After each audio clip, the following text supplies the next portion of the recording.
রান্নাঘরে সবাইকে স্বাগতম। নতুন আরেকটি ভিডিও নিয়ে আমি হাজির হয়েছি। আসসালামু আলাইকুম, সবাই কেমন আছেন? আলহামদুলিল্লাহ আমি ভালো আছি। আপনারা সবাই আল্লাহর দোয়ায় যেন ভালো থাকেন সেই কামনা করছি। আমি ব্যাচেলারদের জন্য আজকে কাঞ্চন শাক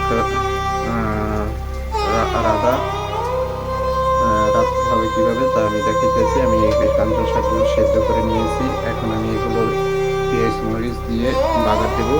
আমি চুলো রুটে পেঁয়াজ আর মরিচ, শুকনো মরিচ, 3টা শুকনো মরিচ আমি কেটে দিয়েছি।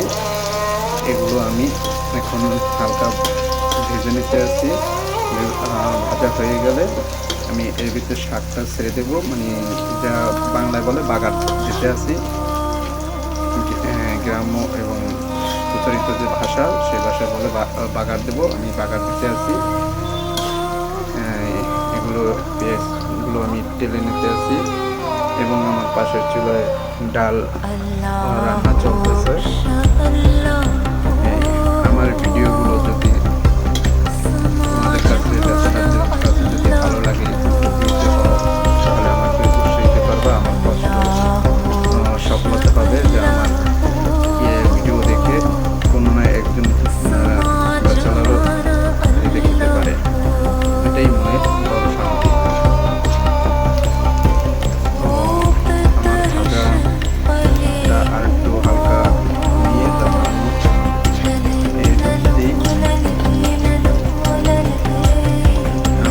ছেড়ে দেবো। এতে তোমরা চাইলে একটু হালকা মরিচের গুঁড়ো দিতে পারো।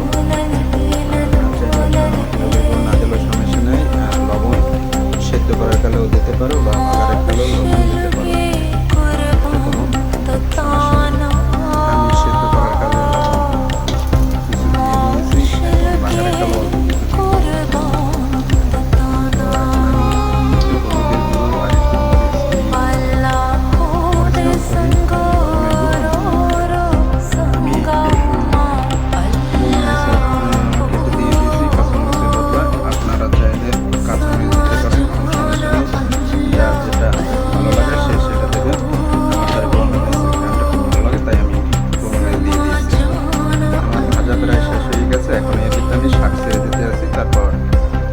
বাগারটা একটু জাল দেবো। তারপরে জালটা হয়ে গেলে চুলো দিয়ে কাছে রাখবো। তারপর আমার রাতটা শেষ হয়ে যাবে। ভালোভাবে লেড়ে এগুলো মিশিয়ে দেবেন। পেঁয়াজগুলো, রসুনগুলো, মরিচগুলো একসাথে মিশিয়ে দেবেন। আমি ভালোভাবে মিশিয়ে এখন একটু হালকা পানি আছে, একটু হালকা আছে দিয়ে পানিটা শুকিয়ে নিয়ে একটা শুকনো শাক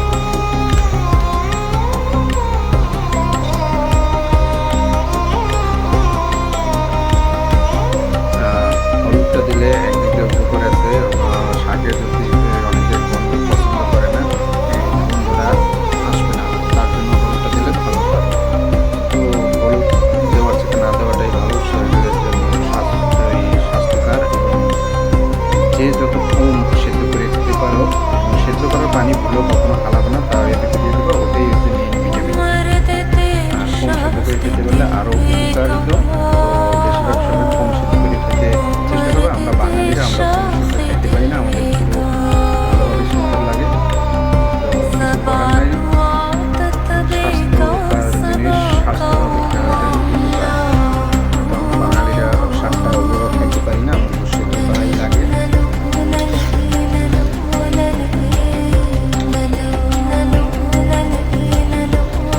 তো জাল হতে থাকুক। আমার শাকে হালকা একটু পানি আছে, তাও আমি নিতে আসি। শাকটা প্রায় হয়ে গেছে এবং আর একটু জাল দিলেই পানি আর থাকবে না, একেবারে শুকিয়ে যাবে। তখন শাকটা খেতে খুব ভালো লাগে। আর যারা একটু ভিজে ভিজে খেতে চান তাহলে তারা এই পানি একটু রাখতে পারেন, কোনো সমস্যা নেই। আমার শাকটা সম্পূর্ণ পানি টেনে নিয়েছি। এখন আমি শাকের জালটা দিয়ে দেবো। শাকটা বাগার দেওয়া শেষ, রান্না শেষ হয়ে গেছে এবং শাকটা কালারও অনেক সুন্দর দেখা যাচ্ছে, খুব ভালো লাগতেছে।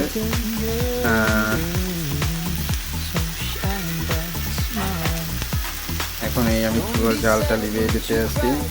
আমি চুলার জালটা লিভিয়ে দিয়েছি। আমার শাকটা কেমন হলো আপনারা দেখতে আছেন। তো এই যে আমার শাক রাঁধা হয়ে গেছে, এখন আমি পরিবেশন করলাম। কেমন হলো বন্ধুরা এবং ব্যাচেলাররা এই শাক আমি 4 মুঠো শাক আনছিলাম মাত্র 15 টাকায়। তো আপনারা এই 4 মুঠো শাক থেকে নিম্ন হলো 8 জন লোক খেতে পারবেন ব্যাচেলাররা। তো নিজেরা ঘরে বসে রান্নলে অল্প টাকায় খেতে পারবা এবং খুব সহজেই স্বাস্থ্য ভালো থাকবে, রোগবালাই থেকে মুক্ত থাকবা। আর নিজে রেঁধে খাওয়ার ভিতরে যে কত যে টেস্ট, যে রেঁধে খাও সে বোঝো। এবং ব্যাচেলাররা ছেলে মেয়ে সবাই নিজেরা রেঁধে খাওয়ার চিন্তা ভাবনা করো।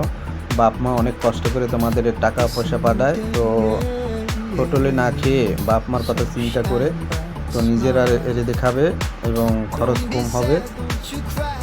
মা বাপের দিকেও চিন্তা করবা, তারা খেয়ে না খেয়ে সন্তানের জন্য টাকা পাঠায়, ছেলে মেয়েদের জন্য টাকা পাঠায়, তারা একটু সুখে শান্তিতে থাকতে পারে, লেখাপড়া করে মানুষের মতন মানুষ হতে পারে।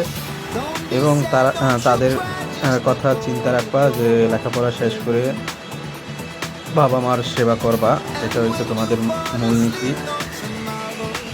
আর আমার ভিডিওটি যদি ভালো লাগে তো আমাকে ভিডিও শেয়ার করে আমার পাশে থাকবে সবসময়। ভালো লাগে লাইক সাবস্ক্রাইব করবেন এবং সবসময় আমার পাশে থাকবেন, আমার জন্য দোয়া করবেন। আজ এ পর্যন্ত, টাটা বাই বাই।